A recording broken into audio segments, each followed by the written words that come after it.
Bom, pessoal, encerrou o nosso tempo agora, né?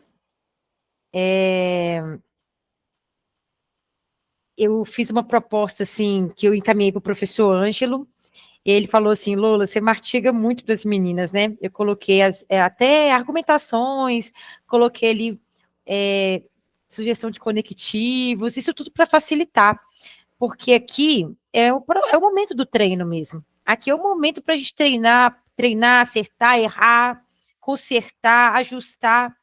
E aí, nós estávamos conversando sobre o nosso processo de escrita, né? Da escrita acadêmica. E como que funciona?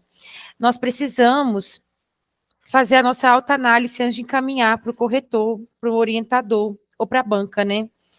E aí eu falei com o professor Ângelo assim, professor, eu observei que essas meninas não estão fazendo a revisão do texto delas. Né, elas precisam compreender que lá no dia da prova, elas que serão as próprias revisoras. E aí nós pensamos em conjunto, né, o que nós poderíamos trabalhar com vocês de uma forma que vocês começassem agora a andar com mais autonomia, tá? E também que essa escrita ela não seja somente para o concurso, mas também para a vida acadêmica e para a vida profissional de vocês. E aí nós montamos esse arquivo. Eu gostaria de pedir a Fabiana Souto ou a Elza para fazer a leitura inicial, por gentileza. Correção da prova discursiva do curso. A autoanálise e a revisão do nosso próprio texto são funções essenciais para o desenvolvimento da habilidade de escrita. Esse processo será fundamental no dia da prova do concurso público, no qual será necessário redigir o rascunho, transcrever o texto e ajustá-lo para a folha oficial. É crucial revisar o próprio texto, a fim de evitar erros que possam resultar na perda de pontos. Nessa perspectiva, é recomendado que você se afaste da sua redação por um dia. Após esse período, terá a tarefa de corrigir sua redação de acordo com as exigências da banca FGV. Aqui no treino. E no dia da prova, Lola, como que funciona? No dia da prova, você precisa distanciar também. Nem que você vá ao banheiro, nem que você vá fazer um momento de lanche, comer um chocolate, mas você precisa distanciar. Porque no momento que você distancia mais ou menos uns 15 a 20 minutos e vai para a prova objetiva ou para a prova específica, quando você retorna, você fala, nossa, lembrei da concordância. Errei isso aqui, consertei isso aqui. Então, aqui, gente, são os critérios de correção. Vocês precisam compreender esses critérios. A abordagem do tema, ele é teórico e prático. Ele é teórico e prático. Então, você precisa compreender que a PBH já lançou, né? Cada questão discursiva vale 30 pontos. E ali você vai fazer sua autoanálise. Você vai falar assim, eu abordei de forma teórica e prática? Você vai analisar assim, eu sei não, viu? Eu colocaria aqui 8 pontos para mim. A estrutura, em relação à elaboração dos parágrafos, eu criei 2 parágrafos ou um parágrafo padrão, tem coerência, tem argumentação, né? Tá coeso, tá coerente? E aí, a expressão, né? Tem coesão, tem domínio da língua padrão? E aí, o professor Ângelo me deu uma dica que ele faz. Ele falou assim, Lola, eu escrevo o capítulo da minha dissertação, e eu depois distancio, né? Que esse é o processo que nós aprendemos lá na Letras. E aí eu leio para minha mãe. Aí minha mãe fala assim, não entendi nada. Aí depois que eu leio para minha mãe, eu passo o texto para ela. Aí ela, ô Ângelo, mas isso aqui tá confuso. O que ela revelou? Que tá sem coesão. Ô Ângelo, mas você falou isso aqui, mas você não chegou a explicar direito isso, não? A coerência. Então, esse processo é muito comum no mestrado, né? E você vai fazer aqui também. Você vai pegar o seu texto, vai pedir uma amiga, vai pedir uma colega, vai falar assim: olha, leia aqui. Você acha que eu fiz um bom texto? Você vai começar a criar essa autonomia. Isso vai ser para a vida, viu, gente? Até para a vida profissional. Nesse processo, você irá se avaliar e escrever um comentário motivacional para si mesmo. Ah, Lohane, sério, sério, gente. Não é? Eu faço um comentário ali para a pessoa. Você vai fazer um comentário, por exemplo, para mim mesma, né? Lohane, você tem potencial, você vai avançar, eu tenho certeza que você vai conseguir passar. Isso, gente, você está dando legalidade e afirmando aquilo que você sabe que você é. Vitoriosa, uma pessoa com potencial, uma pessoa que pode ir além, uma pessoa que tem autonomia, porque você já tem o ensino superior. ainda mais quem é professor. Mas, Lohane, eu vou tentar o administrativo.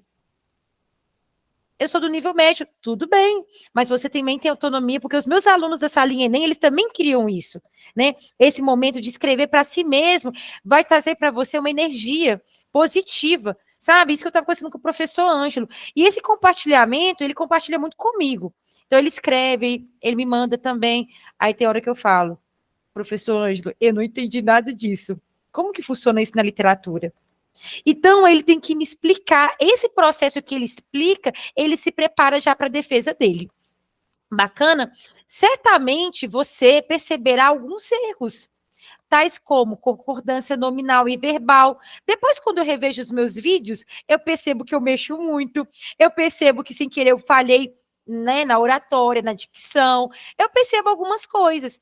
E a partir dessa autoanálise, eu penso, eu posso melhorar. Tá? E aí você vai observar o quê? Que isso é comum, a repetição desnecessária, não é só você que está repetindo, não, eu também, por isso que existem os sinônimos. Aí você vai, nossa, no dia da prova eu não posso esquecer disso, eu preciso analisar se eu estou repetindo, eu preciso ser o revisor do meu próprio texto. Articulação confusa, isso é o que é a coesão, é quando você mesmo fala assim, o que eu quis dizer? Entende? Nossa, está confuso. Realmente, o corretor iria tirar ponto. E aí, eu criei essa tabela. O professor Ângelo amou e falou assim, Lola, já vou levar isso para a vida. E foi uma ideia que eu tive este ano na nossa imersão. Por isso, gente, que a pessoa que fala assim, ah, não, eu fiz oficina, não vou fazer imersão porque é a mesma coisa. Não é. Não tem como ser a mesma coisa. Não é, pessoal? Ou é a mesma coisa? Eu creio que não. Porque eu sempre estou trazendo algo inovador para vocês, tá bom? E também há pessoas novatas na turma. Então, sempre há uma interação diferente, uma troca nova. Fernanda, você poderia ler, por gentileza, aí os tópicos? Ou a Elza Gomes? Leio. Observação. Isso. As ideias estão conectadas de forma clara? Sim ou não? E a estrutura do texto facilita a compreensão? Houve repetição desnecessária de palavras? A concordância nominal e verbal está correta? A mensagem principal é clara e compreensível?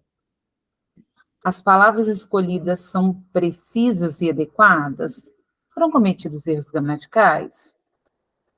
O texto possui elementos originais que dialoguem com a teoria e a prática pedagógica? O texto atende às expectativas da banca FGV? Fiz o meu texto dentro do prazo estipulado? Achei a proposta da redação difícil? Inclui uma fundamentação teórica sólida em minha redação? Minha redação abordou todos os pontos propostos na questão?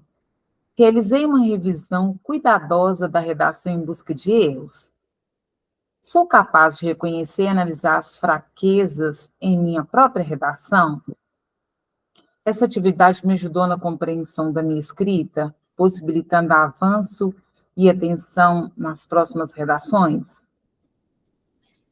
Gente, essa tabela, vocês podem fazer a impressão dela e levar para a vida, porque no momento que vocês forem fazer um relatório, ou qualquer outra escrita, né, pós o curso, vocês precisam fazer essa análise. Será que está faltando alguma coisa? Será que está tendo coesão? Como que eu vou encaminhar esse e-mail para a diretora? Então, nós estamos experimentando, foi daí que surgiu essa ideia de fazer uma prova. Nós tínhamos esse dia vago, dia 23, no nosso calendário aqui escolar da imersão. E aí, pensei nessa proposta, e aí tem mais. Vocês mandaram o texto, correto? Eu vou pegar, então, mais ou menos 2 a 3 correções e vou fazer análise. Então, eu vou pegar ali, para quem me mandou, eu vou escolher, né? Não vou fazer todas, né? Vou fazer umas 3 e vou fazer um vídeo de análise do texto. E esse tema é muito importante, porque certamente vai cair, gente. A PBH, ela trabalha com princípios éticos raciais. Eu trabalhei nesse departamento lá na SMED. E aí eu pensei, gente, eu preciso trabalhar isso com as meninas. Por quê? Porque pode cair na sua prova objetiva e pode cair também alguma relação na sua discursiva. Ainda mais se falar sobre inclusão. Gente, inclusão não é só de crianças com deficiências. Você sabia disso?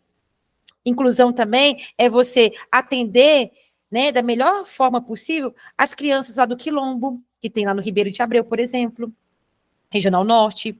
É você trabalhar com a diversidade. E eu estou falando algo errado? Não. Então, você precisa sim dominar essa temática. A lei fez este ano 20 anos. Então, você precisa entender sobre lei, você precisa argumentar. E outra coisa, a lei fala. Cuidado, a lei aborda, são termos que você vai aprendendo, são técnicas de escrita, de vocábulos, né? Que você vai articulando bem. Lembrando que discursiva é uma questão teórica e prática de um modo específico. Isso em qualquer concurso, Tribunal de Justiça, administrativo, enfim. A discursiva não era muito do campo da redação, era mais do campo jurídico. Mas por que agora entra, então, no campo da educação? Porque eles querem analisar se você consegue relacionar a sua teoria com a sua prática de trabalho. Pronto. Então, você tem que relacionar a teoria, né, e a prática. Nem que seja por meio de um exemplo, tá bom? E usando palavras que a prefeitura deseja ouvir, encantando o seu corretor. Bacana? Agora eu abro para vocês aí, para vocês compartilharem um pouco sobre essa experiência e analisar se realmente vocês acham que essa proposta interessante.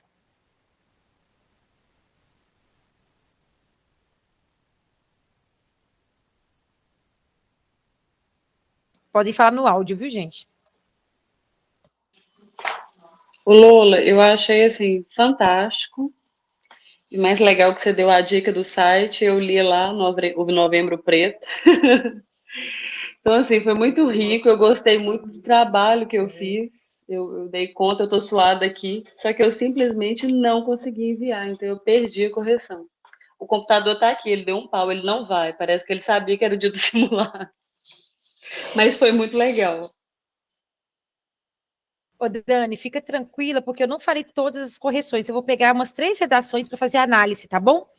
E aí vocês farão a correção do próprio texto de vocês, porque agora é autonomia total, e agora eu quero que vocês aprendam a fazer esse processo que o professor Ângelo vai falar também, lá na aula do dia 30, que é você pegar o seu texto, gente, e ler.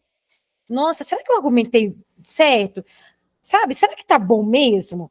Gente, para de fazer as coisas na correria, entregar para a banca, e depois começar a chorar e eu fui reprovado.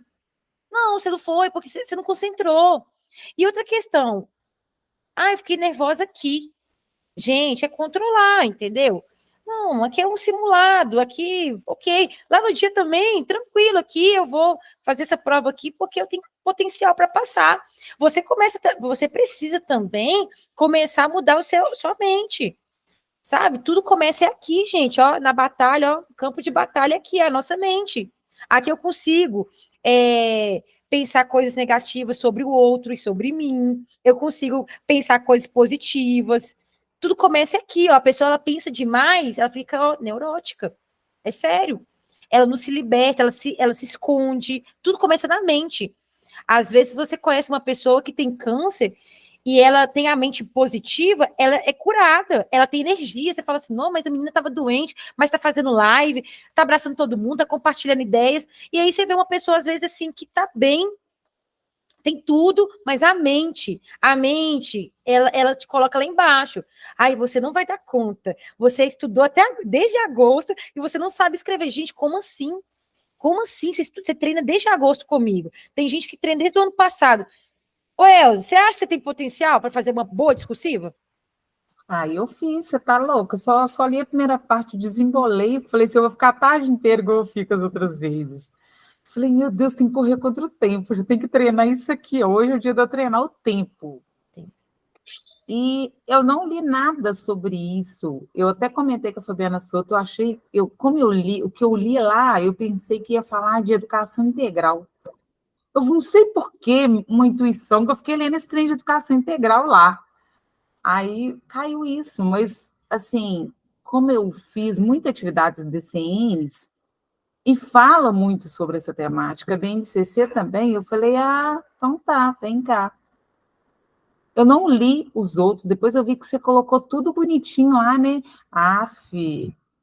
Não, tá bom? Foi ótimo para mim, nem olhei nada e fiz, tentei. Eu acho que eu fui bem. E você treina eu tenho que conosco já tem um tempo, você tem que confiar em você, né? eu tenho que gostar do que eu escrevi, né? Eu acho que menos de 15 eu não tiro, não. Ótimo. E eu acho interessante essas relações, viu, Elza? Ah, olha, com a BNCC, com a LDB. Gente, está tudo entrelaçado. Tudo entrelaçado. Para quem estuda para a prova objetiva, vai sair bem também na prova discursiva. Jeane, por gentileza. Boa noite a todos. Isso aí que a Lola falou da confiança, acho muito importante, porque o curso dela, além dela estar ensinando a gente a fazer, né, as questões discursivas, ela também está trazendo isso aí, da confiança. Na prova do Estado, eu fui confiante, sabe? Eu tirei uma foto, coloquei no meu status, eu sentei na cadeira pensando, não, eu fiz curso com a Lola é top, estuda na UFMG e tal, eu participei, eu vou conseguir mesmo que eu não acertei as questões, mas assim, aumentou minha autoestima, eu tive essa confiança para fazer a redação. E nas redações dela que ela vai passando, às vezes dá aquele desânimo na gente, nossa, hoje é dia de entregar redação, tem que fazer redação, é difícil, igual hoje, na hora que eu comecei a fazer, que eu falei, nossa, uma prova, já tem que entregar, mas aí eu fui lembrando, né, das coisas que ela fala com a gente, e vai trazendo, começa na cabeça, aí você começa a pensar em um tanto de coisa. E outra coisa também que funcionou muito comigo foi aquela nuvem de palavras. Estou viciada nisso, não consigo mais fazer a redação sem a nuvem de Nossa, palavras. Jeane, eu também fiz a nuvem de palavras, Você você também tá acredita? assim? Eu estou Fiz viciada. tudo. Foi Pois é, ótimo. foi ótima essa dica do Ângelo. Aí eu começo, espera aí, vai falar sobre o quê? Aí eu já listo ali. Aí é o professor, tá perguntando o que que o professor tem que fazer. Eu já comecei a tratar, é metodologia e tal, e comecei a colocar minha nuvem de palavra. Então, isso aí é muito importante, isso que a Lola falou. Ô, Jeane, exatamente. Eu falo assim, circule as palavras, né? Tem esse termo também, né? De nuvens, de palavras. E eu vejo que às vezes a pessoa ela se perde porque ela não faz uma leitura em profundidade do comando, né? Então, assim, é, diversas vezes eu sou convidada, eu sou desafiada, né? Na verdade, a escrever assim, um tema, porque eu faço parte também de curso de redação, né? Mas não de redação em si, mas de escrita acadêmica, que já é um outro gênero. E aí, pum, tá ali, eu faço, entendeu? Aí manda entregar, eu entrego, manda eu fazer análise, eu faço, porque eu penso assim, gente, eu tô aqui para aprender, porque lá na frente que eu vou precisar do resultado, na minha seleção do doutorado, por exemplo, né, na minha defesa, nesse sentido. Então, aqui é o momento certo para treinar. Fernanda, pode falar. Boa noite. Boa noite. E o que você tem para falar com quem está perdido e não sabe para onde olha? Fernanda, para quem está chegando agora, eu até liberei o acesso. O Ângelo não tinha concordado inicialmente, né, gente? O curso é meu, mas eu sou uma pessoa extremamente, assim, democrática, eu gosto de ouvir opiniões, gosto de compartilhar as coisas com as pessoas que eu confio, né? E aí ele falou assim, ô Lola, não seria legal as pessoas entrarem agora, não, porque tem gente que está treinando desde agosto e tal. Mas eu falei assim, cara, é a oportunidade que a pessoa tem, Ângelo. Se não for eu aqui, quem vai ajudar ela? Entendeu? Então, assim, ô Fernanda, essa é a reta final, sabe? Participe, tem as monitorias gravadas. Eu sei, Fernanda, é um saco ouvir eu falando 2 horas, é cansativo. Só que eu te conto assim, do fundo do coração, eu entrego um valor nas minhas aulas. Que às vezes você pode falar assim, nossa, ela está falando a mesma coisa toda hora, em relação ao parágrafo, em relação ao uso de conectivo, só que eu tenho alunos que passaram em primeiro e segundo lugar em concursos aí, igual a Renata, né? Ela já deu até o depoimento dela e tudo, e ela fala até hoje, Lola, eu estou aqui em São João del Rei, e eu escuto a sua voz até hoje na hora que eu faço os relatórios. Então, assim, se organize, Fernanda, se organize, faça o seu texto, e aí você vai receber aquele tanto de comentário que eu te mandei, tá? Eu fiz questão de fazer a correção do seu texto. E aí você vai parar, vai respirar, vai pegar o seu caderno de redação. Ah, não tem, não. Vai criar um caderno aí. E vai fazer reescrita. Fernanda, você vai avançar tanto. Isso é um método que não foi eu que criei, é de uma professora da UFMG. Nós trabalhamos só com reescrita. Nós escrevíamos e fazia reescrita. Gente, a reescrita era tudo de bom. toda vez que a gente vai para esse processo de ajuste, é sofrido. Não vou mentir para vocês, eu ficava muito triste. A Fabiana Fantini, por exemplo, ela teve acesso um pouco da minha vida acadêmica, e eu falava, a Suzana mandou eu ajustar, estou revoltada. Por quê? Você ter que reescrever de novo é tenso. Mas só que depois, quando você vê o seu texto limpo e com a vírgula no lugar, aí você entende a gramática, você entende, Fernanda, como avançar. E o segredo é agora, já que chegou agora, né, o curso já estava ao longo do caminho, pega isso tudo e interage conosco. Tá com alguma dúvida? Conversa comigo no privado, eu sou uma pessoa tão aberta. Claro que às vezes a pessoa me manda mensagem 10 horas da noite, eu acho sacanagem. Às vezes eu respondo, eu penso assim, pô, é 10 horas. No sábado à noite, domingo, Caio tá aqui em casa e tal. Aí, assim, mas eu respondo. Eu sou uma pessoa gente boa.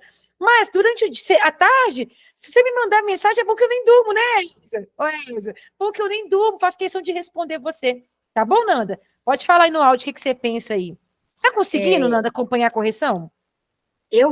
Sim, eu vi a aula, né, passada, gravada, né, gente, que eu só consigo ver gravada, por causa do outro curso que eu estou fazendo.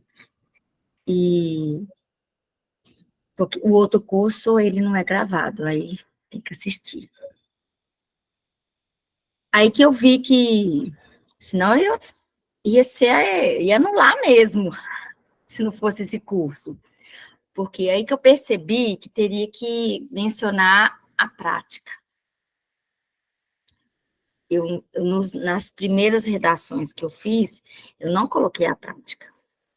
Aí depois que você estava explicando aquela do brincar, é que eu comecei a pensar. Mas nessa de hoje não deu para pensar muito, não.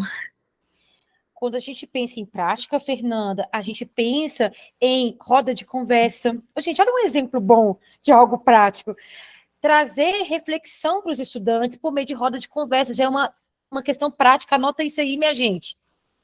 Trabalhar com as crianças, né, com os estudantes, a partir da perspectiva do sujeito como protagonista. Isso é uma prática pedagógica. Fazer com que o estudante seja protagonista do processo de ensino-aprendizagem. Isso é uma prática. Elza, contribua aí, por gentileza, nas práticas. Quando você falou da roda de conversa, eu me lembrei que, além da roda de conversa, a gente também tem que abrir um momento de escuta atenta. Porque, às vezes, a gente, como professor, abre a roda de conversa e só a gente fala. E não escuta. Principalmente em relação a essa questão étnico-raciais. Às vezes, os meninos têm algum depoimento a dar, têm algo a falar daquilo que aconteceu com eles. E é muito enriquecedor você ouvi-los. Outra coisa que a gente está debatendo na minha escola essa semana, e eu levantei essa bola lá no dia da reunião. As pessoas estão muito acostumadas na escola, estou falando porque eu estou na escola, né, gente? Então, eu vivo isso. Nós, aí eu me incluo, tá?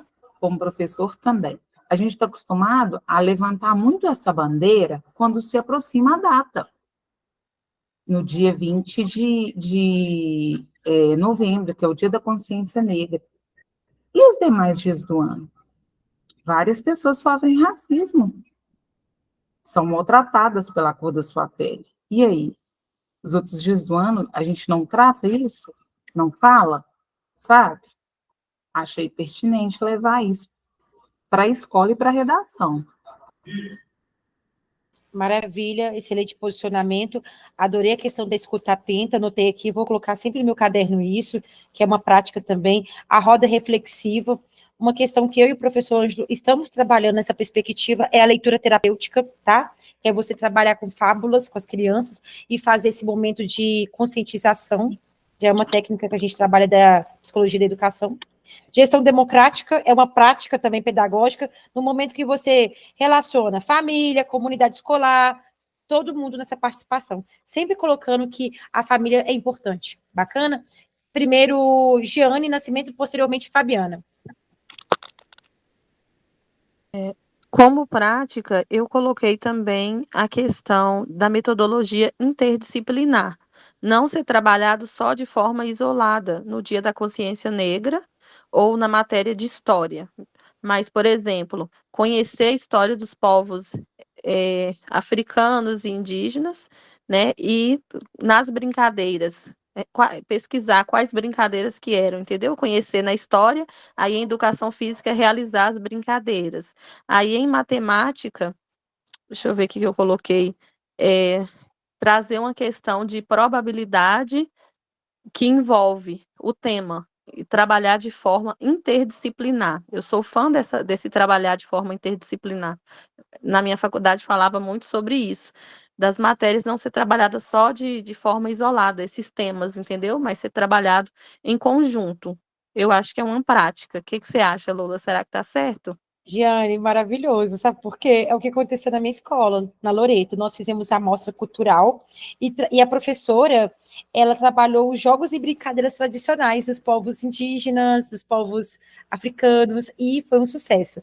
Então, bacana demais. E além disso também, nós trabalhamos com as personalidades. Gente, a gente tem que parar de só pensar na questão do racismo e valorizar também os escritores negros, os pesquisadores, né?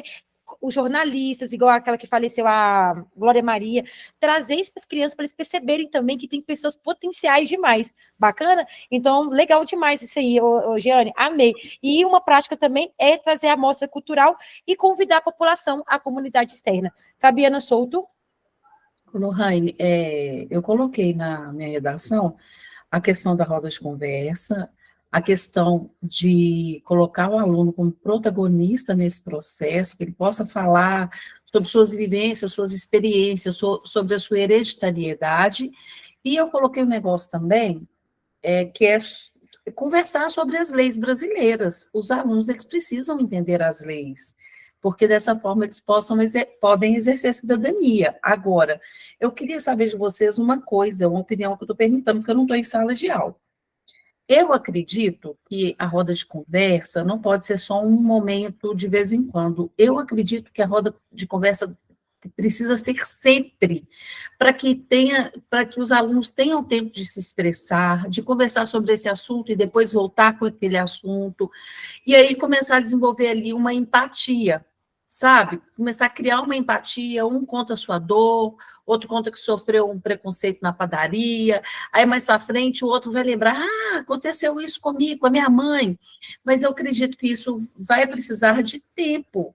Como que é, na prefeitura, esse tempo? É um tempo de qualidade? Ou existe a tal da roda de conversa só para falar que existe essa atividade na prefeitura? Depende muito do docente, começando por aí, tá, Fabiana? Depende muito do docente. Eu vou falar da minha prática pedagógica, tá? Eu gosto de trabalhar com a leitura terapêutica. Em qual sentido? Eu não faço uma... É muito raro, apesar que quando eu fico sabendo de algum tema, de algo que aconteceu, por exemplo, um racismo, eu levei a lei e nós sentamos lá numa área, lá no pátio, e nós conversamos sobre isso. Né, algumas crianças falaram, outras não queriam, ok.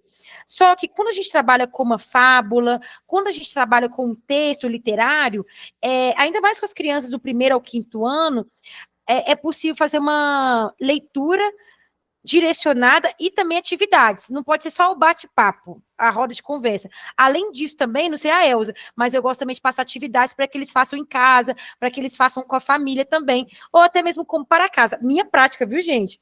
Mas agora eu gostaria de ouvir vocês também e contribuir aí com a Fabiana, que não está em sala de aula. Simone? E você sempre pode fazer isso quando, tipo assim, você tem... O professor da PBH, ele tem essa autonomia de falar, não, hoje eu vou dar essa aula. É demais. Tem demais, Fabiana. PBH te dá uma liberdade de pensar em excursão, de comprar materialidade, de trabalhar. A Silvana, que não está aqui, ela é bibliotecária da minha escola. Eu pedi a Silvana uma coleção aí da área eu gosto de trabalhar com psicologia, né? De conscientização, ela comprou a coleção todinha. Entendeu? A escola libera na hora a verba. Isso é muito legal. PBH tem dinheiro. Só não paga muito bem os professores. Deixo claro isso. Mas eles investem, né, na questão de materialidade para os alunos. Simone? Eu cheguei atrasada, estava desesperada. Eu não mandei a minha redação, mas eu tive compromisso comigo mesma de tentar fazer, e assim eu fiz. comentei com algumas meninas sobre o protagonismo, né, do aluno, do discente.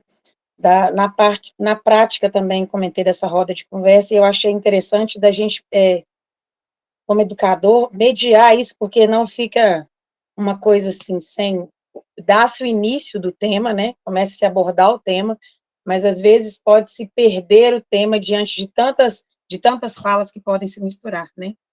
Então, assim, é importante que quando a gente for abrir o tema, que é um tema bem complexo, da gente saber mediar e pontuar diante de algumas falas que podem e vão surgir, né, na roda de conversa. Uma coisa que tem me chamado muita atenção em relação a isso é que é uma experiência minha. Durante muito tempo, e eu aprendi assim, que nós, as pessoas negras, né, que a gente era descendente de escravos. É como se a história dos descendentes africanos nunca tivesse existido ou, né, como ela de fato foi anulada. Então, quando o aluno tem a oportunidade de conhecer esse passado, eu acho que pode facilitar muito dele entender a situação, né, como na aula de história, por exemplo. Conhece-se o passado para entender ou justificar o presente, né? Não é justificando o racismo, mas talvez é um link, é uma abertura para poder, é uma oportunidade do aluno pegar a referência, né, do passado, desenvolver o autoconhecimento para que, a partir disso, ele possa ter referências, né, da sua cultura, da sua cor, dos seus antepassados, porque até então, gente, nós tínhamos referência de princesas brancas da Disney, né? Não havia outra. Então, assim, essa coisa do passado, de você pensar, por exemplo, quantas pessoas, dependendo da aldeia ou da cidade, que eram pessoas de autoridade que governavam determinados lugares, elas simplesmente tiveram suas histórias assim acabadas, porque elas simplesmente tiveram que vir como pessoas sem identidade para a construção de um outro país e ponto, sabe?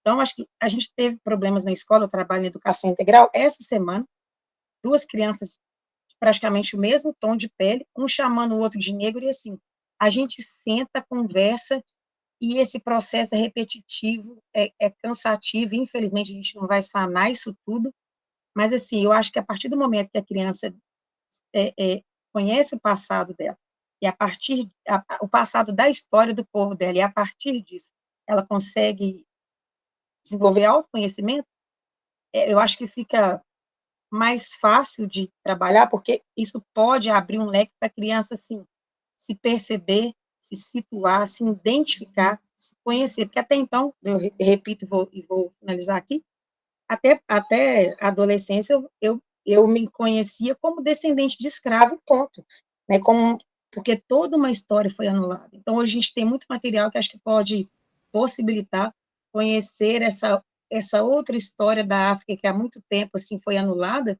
para que essas crianças possam conhecer seus antepassados e aprender a gostar da cultura, da história de si mesmas. E ter o respeito, né? Eles precisam aprender a respeitar. Eu passo por isso Sim. também, viu, ô Simone? Isso você relatou que é o tempo inteiro, gente, respeito o outro. Ao cabelo de fulano, nossa, aí, enfim. Aí eu trabalho muito com a questão da conscientização. E aí, não é escravo, né, gente? São pessoas que foram escravizadas, né? Então, eles não nasceram escravos, eles são pessoas que foram escravizadas. Agora, fale para Ana Paula Teixeira. Obrigada pela contribuição, viu, Simone? Bacana. Boa noite, gente. Dentro disso aí que a Fabiana falou, Lula, que ela não está na escola, na prática, né? Eu estou na prática, mas não é da rede de Belo Horizonte, né? No meu município tem as diretrizes do município, que é alinhado com a BNCC. Mas, Fabiana, você pode fazer, por exemplo, minha aula é matemática. Eu faço leitura de leite. Eu escolho um livro, né, procuro um livro, e antes de começar a aula eu leio esse livro, você pode abordar os temas dentro dessa leitura. Assim é a roda de conversa, uns 15 minutinhos da aula, e depois você insere o seu conteúdo. Isso é uma das práticas que podem ser feitas, né? No decorrer das aulas, um exemplo, né? Por exemplo. Mas no meu município tem ensino religioso. tem o conteúdo de ensino religioso. Ensino religioso a gente trabalha o ano todo com, né, trabalhando a diversidade, né, as questões da cultura africana, a gente trabalha brincadeiras, não só na educação física, a gente pode fazer uma brincadeira direcionada com as brincadeiras africanas, e entre as outras possibilidades, né. Exatamente, Ana. Eu trabalho com quinto ano, então eu trabalho muito a perspectiva de apresentar as leis para eles, que o racismo é um crime. Mostrei para eles a lei, além disso, pedi para fazer uma produção de texto e pedi ainda para fazer um trabalho em casa que a família tinha que se envolver. E aí é uma conscientização também que eu levo para a família. Então, assim, você vai pensando em estratégias diariamente. Fernanda?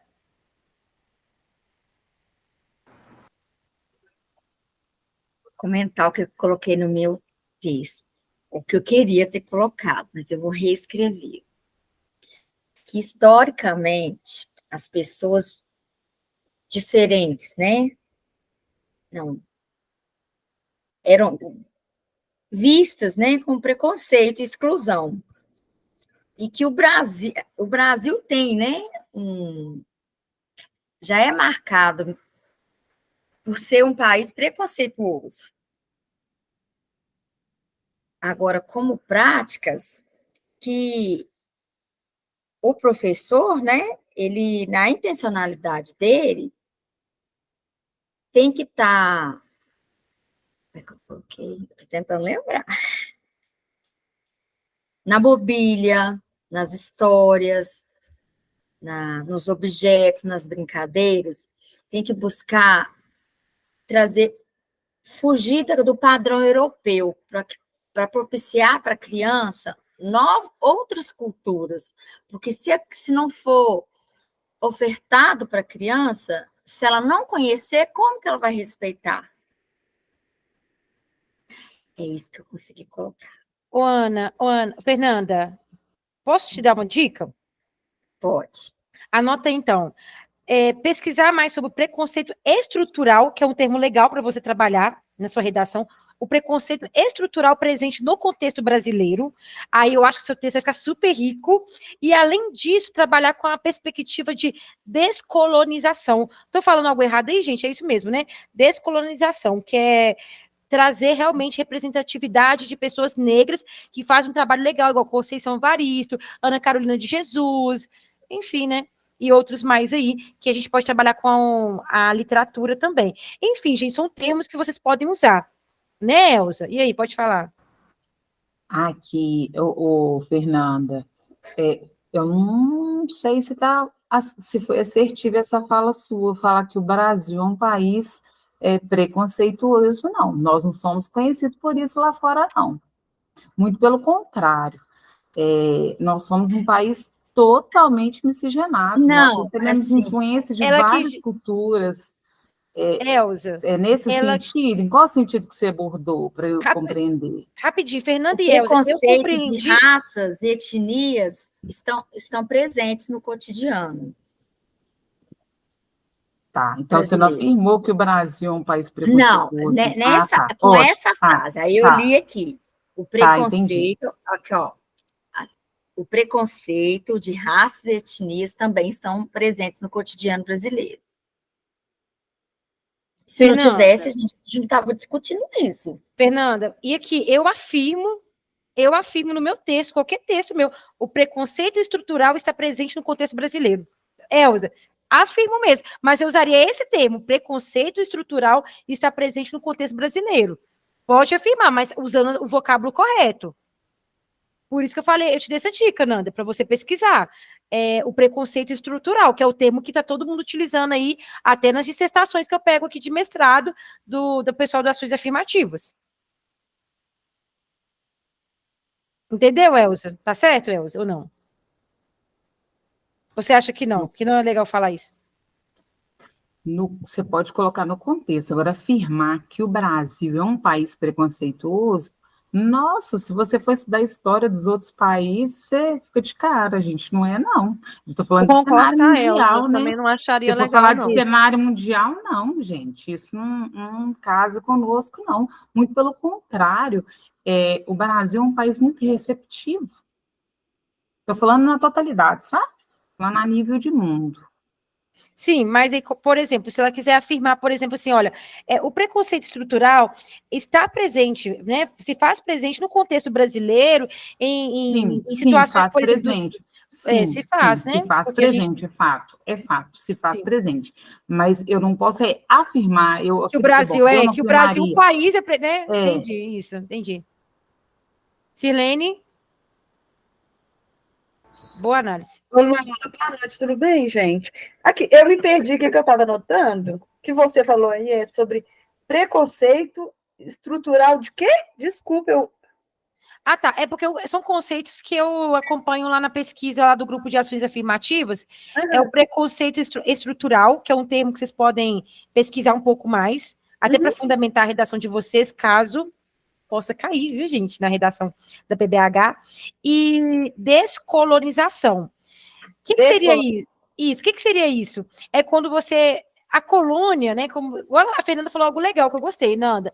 A Nanda falou assim: porque a gente trabalha muito com os escritores brancos, né, gente? Dando muita ênfase para eles. Mas no momento que a gente faz essa prática de descolonizar, a gente começa a trazer como ênfase escritores negros. Eu acho que o Machado de Assis é um escritor negro, né? Nos lembra aqui agora. Mas trabalhar com esses escritores, mostrando para as pessoas: olha esse jogador, olha essa jornalista, olha a Glória Maria. Né? Olha como que ela foi importante. É nesse sentido. Olha essa escritora aqui, a Ana Carolina. Né, a Maria Carolina de Jesus. Olha a Conceição Evaristo, que é mineira, mora lá no Rio, pesquisadora negra, muito militante. Então é legal nesse sentido aí. São termos que é utilizado no campo, nesse campo ético-racial. Bacana? Mas alguém gostaria de contribuir para a gente encerrar? Porque hoje eu acho que foi bem proveitoso, né, gente? Eu acho que quem perdeu... Sabe por quê? Só de vocês falarem aqui, eu já notei um tanto de coisa que eu não pensei para colocar no meu texto. Eu amei essa troca. Sim, exatamente, exatamente. Gente, nós estamos nos fortalecendo tanto de várias coisas aqui que a gente vem conversando, que eu consigo ter argumentação dependendo para qualquer texto. Ou estou mentindo? Porque quando vocês começam a debater, cada uma traz uma sugestão, aí eu paro e penso, nossa, realmente, é verdade, eu não tinha analisado dessa forma. Então, gratidão, né, gente? Gratidão. A quem quer falar alguma coisa para encerrar aqui a nossa chamada, nossa gravação? Sim, verdade. A minha mente se abre também, Laís. Nossa, eu adoro quando vocês começam a falar, porque eu vou anotando tudo, aí depois eu faço o registro do meu caderno que eu tenho aqui, aí eu fico usando os vocábulos de vocês nos meus textos. Então, a todos uma excelente noite, espero que eu veja vocês no sábado, viu, gente, no Coco Bambu, o encontro presencial vai ser bem legal esse momento, espero por vocês lá, tá? Quem for decidir ir de última hora, me chamar no privado para a gente fazer a reserva. Vou fechar aqui só a gravação antes de encerrar, né? Gratidão, Lola, arrasou, obrigada. Nem achei que ia ter aula depois de 9, porque até 9 já era aula, né? Mas aí você colocou esses temas para a gente conversar, foi muito bom, tá? Muito obrigada, gratidão. Amanhã você está de folga, né, Lola? Então, beijos. Que nós trabalhamos amanhã.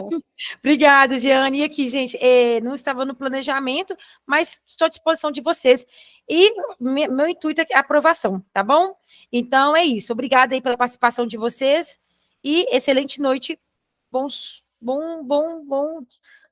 sono.